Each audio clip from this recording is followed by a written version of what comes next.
Session number 4 में आप सभी का स्वागत है मेरे दोस्तों। और शुरू करते हैं सेशन नंबर 4 की पहली एक्सरसाइज। अगर आपने सेशन 3 तक की वीडियो नहीं देखी है तो आप प्ले लिस्ट में जाइए, वहाँ एक्सरसाइज ऑफ वर्ड पावर मेडी जी के नाम से फोल्डर होगा, आप उसमें जाइए, उन्हें देखिए, ठीक है। और अगर आपने उससे पहले वर्ड नहीं देखे हैं, यानी कि 12 वीडियो नहीं देखी हैं जो आपके लिए तैयार की गई हैं, तो उन्हें भी आप जाके देखिएगा, ठीक है। तो सेशन 4 में आपको क्या पढ़ना है, इसमें डॉक्टर से संबंधित 10 वर्ड दे रखे हैं, उनको समझना बड़ा आसान है, आपको बड़े अच्छे से समझा चुके हैं। तो चलो शुरू करते हैं, ठीक है। चलिए अब देखिए आप, शुरू करते हैं इसमें।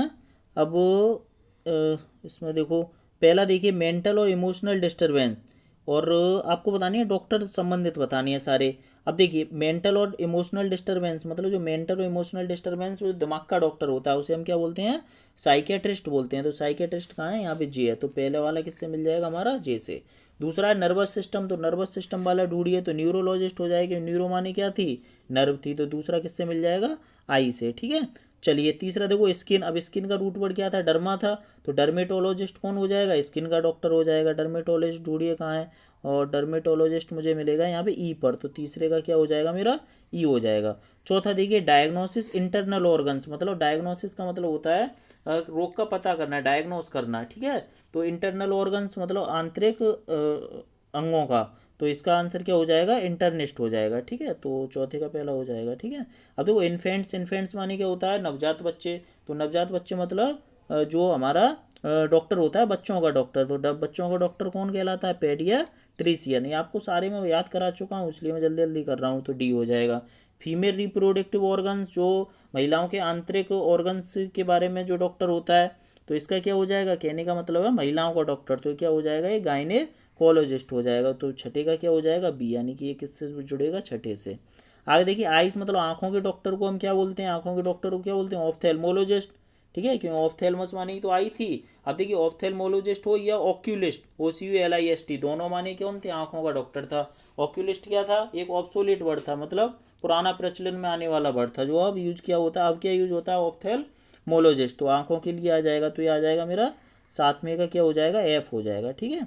चलिए हार्ट, हार्ट मतलब दिल का डॉक्टर कौन होता है, कार्डियोलॉजिस्ट हो जाएगा, तो कोई दिक्कत नहीं है, आप इसे मिला लीजिए आर्ट को, ठीक है।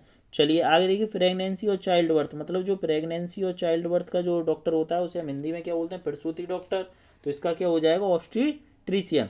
क्योंकि ऑब्स्ट्रिक्स माने क्या था, ऑब्स्ट्रिक्स माने थे मिडवाइफ, यानी दाई थी, और दाई क्या काम करती है, जो प्रेगनेंसी में बच्चे को जन्म दिलाती है उसे हम दाई कहते हैं, ठीक है। अगले देखिए स्केलेटल सिस्टम, स्केलेटल सिस्टम माने क्या हो गया, कंकाल तंत्र, तो कंकाल तंत्र मतलब हड्डियों का डॉक्टर, तो हड्डियों के डॉक्टर को हम क्या कहेंगे भैया, इसमें देखिए अब कौन सा रह गया, ऑर्थोपोडिस्ट, पेडिस्ट रह गया, तो ऑर्थोपेडिस्ट माने क्या होता है, हड्डियों का डॉक्टर। ये कहाँ से बना था, ऑर्थो माने सीधा करना, पेड माने बच्चे थे। तो पुराने समय में आपको कई बार मैं कहानी बता चुका हूँ कि रीढ़ की हड्डी, एक समय था ऐसा माना जाता है कि रीढ़ की हड्डी टेढ़ी आती थी, तो उसी उसी पर ये वर्ड बन गया ऑर्थोपेडिस्ट, ठीक है। चलिए अगली एक्सरसाइज पे चल,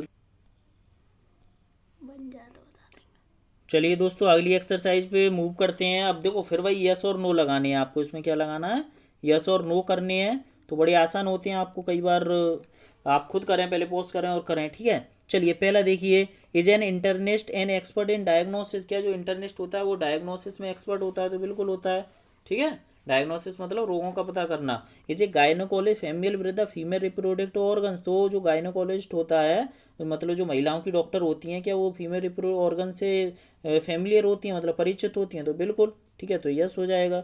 बोला डजन ऑब्स्टिट्रिशियन, ऑब्स्टिट्रिशियन कौन था, प्रसूति विज्ञान का डॉक्टर, तो स्पेशलाइज होता है इन डिसीज ऑफ चाइल्डहुड, तो मतलब बचपन के रोगों में स्पेशलाइज होता है, तो ये बचपन के रोगों में थोड़ी नहीं स्पेशलाइज होता है, ठीक है। चाइल्डहुड मतलब बचपन होता है, तो चाइल्डहुड बचपन के रोगों से क्या मतलब है भाई, मतलब ये बच्चों को जन्म दिलाने में एक्सपर्ट होता है, तो ये क्या हो जाएगा, नो हो जाएगा। बोला डजे पेडियाट्रिशियन डिलीवर बेबी, बोलता बच्चों का डॉक्टर क्या बच्चों को जन्म दिलाता है, नो। अब देखो बच्चों को जन्म कौन दिलाता है, ऑब्स्टिट्रिशियन दिलाता है, पेडियाट्रिशियन तो बच्चों का डॉक्टर होता है, छोटे छोटे बच्चों में बीमारियां हो जाती हैं। आगे देखिए if you had a skin disease, की अगर आपके पास स्किन डिसीज, आपके पास मतलब आपको अगर स्किन डिसीज हो जाती है, तो त्वचा का रोग हो जाता है, वुड यू विजिट, क्या आप विजिट करोगे डर्मेटोलॉजिस्ट को, डर्मा माने स्किन होता है, तो स्किन के डॉक्टर के पास ही जाएंगे, तो यस स्किन का डॉक्टर ही होता है डर्मेटोलॉजिस्ट माने। छठा देखिए if you had trouble with your vision, vision माने दृश्य, अगर आपको रोशनी, दृश्य मतलब आंखों की रोशनी में अगर कमी है, अगर आप उससे ट्रबल परेशान हो, तो क्या आप ऑर्थोपेडिस्ट के पास जाओगे? तो ऑर्थोपेडिस्ट माने तो हड्डियों का डॉक्टर होता है, तो भैया क्यों जाऊंगा, मैं तो ऑप्थेल्मोलॉजिस्ट के पास जाऊंगा। तो ये क्या हो जाएगा मेरा? नो हो जाएगा। अगला देखिए, Jain ophthalmologist and eye specialist, तो ऑप्थेल्मोलॉजिस्ट क्या आई स्पेशलिस्ट होता है? तो यस बिल्कुल होता है। ठीक है, चलिए आगे देखिए, दो और रह गए।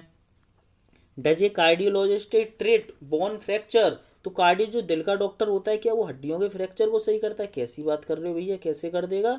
तो नो आएगा। नमा देखिए, in a is a neurologist a nerve specialist, मतलब जो तंत्र का डॉक्टर होता है, तंत्र का तंत्र कौन सी होती है? जो दिमाग में जितनी नसें होती हैं वो पूरे हमारे उससे जुड़े हुए जितने भी सिस्टम होते हैं उस सबको हम नर्वस सिस्टम कहते हैं। तो उसका डॉक्टर नर्व मतलब नसों में स्पेशलिस्ट होता है, तो बिल्कुल होता है, यस। अब देखिए 10वां देखिए, इफ़ यू वर नर्वस, इसको आप अच्छे समझिए। चलिए अगला देखते हैं। बोला इफ़ यू वर नर्वस, अगर आप नर्वस हो, नर्वस मतलब उदास, नर्वस हो जाना, परेशान हो जाना। टेंस, टेंस भी दुखी हो जाना। ओवरली एनसियस, ओवरली एनसियस का मतलब बहुत ज़्यादा चिंतित हो जाना। कॉन्स्टेंटली, कॉन्स्टेंटली माने लगातार। फियरफुल, फियरफुल का मतलब डर, भयभीत होना।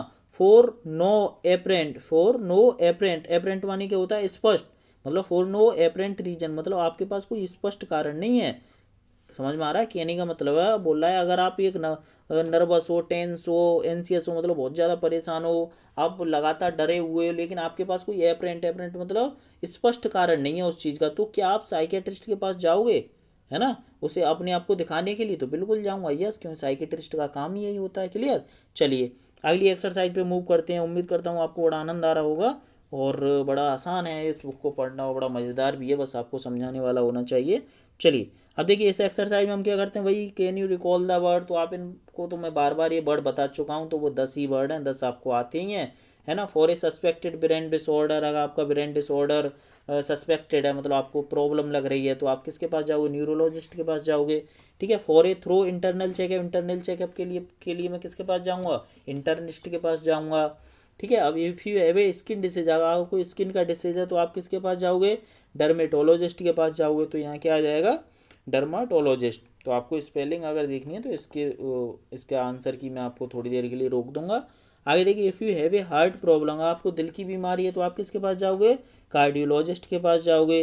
इफ़ यू आर टेंस, अगर आपको टेंस हो, दुखी हो, फियरफुल, डरावने, इनसिक्योर, मतलब आपको लग रहा है कि मुझे मैं असुरक्षित हूँ, मतलब मुझे कोई मारने वाला, कुछ करने वाला, तो आप किसके पास जाओगे? साइकियाट्रिस्ट। आपको हिंट भी दे रखी है इस बुक में, एक एक पहला word. If you are pregnant, अगर आप प्रेग्नेंट हो, किसके पास जाओगे? ऑब्स्ट्रीट्रिशियन के पास जाओगे। A for some disorder of the female reproductive organs, मतलब आप महिलाओं और आपको कोई प्रॉब्लम है, तो आप किसके पास जाओगे? गायनेकोलॉजिस्ट के पास जाओगे। 8 में देखिए, for a checkup for your 2 month old child, मतलब आप दो महीने के बच्चे के चेकअप के लिए आप किसके पास जाओगे? तो पेडियाट्रिशियन यानी बच्चों के डॉक्टर के पास जाऊंगा मैं। क्लियर हुआ? तो 8 में हो गया। नमा देखिए, फॉर फॉल्टी विजन, अगर आपका दृष्टि, आंखों की रोशनी में कमी है, तो आप किसके पास जाओ? ऑप्थेल्मोलॉजिस्ट, आंखों के डॉक्टर के पास जाओगे। 10वां देखो, for curvature of the spine, spine माने होती है रीढ़ की हड्डी, और अगर आपकी रीढ़ की हड्डी में कोई दिक्कत है, तो आप किसके पास जाओगे? मतलब हड्डियों के डॉक्टर के पास जाओगे। तो हड्डियों के डॉक्टर को क्या कहते हैं? हम ऑर्थोपेडिस्ट। ठीक है, चलिए अब देखो, इसकी जो स्पेलिंग है 10 ये सारी लिख रही हैं आप। अगर आपके पास बुक नहीं है तो आप वीडियो को पॉज कर करके पढ़ें। ठीक है, अगर आपके पास बुक है तो जितनी मैं हिंदी बता रहा हूँ उनको आप नोट कर लें, और अपनी बुक को फिर बार बार पढ़ें। ठीक है, तो इस सेशन नंबर 4 यहीं ख़त्म करते हैं। वीडियो देखने के लिए धन्यवाद, और बाकी की सेशन के लिए आप चैनल पे बने रहें।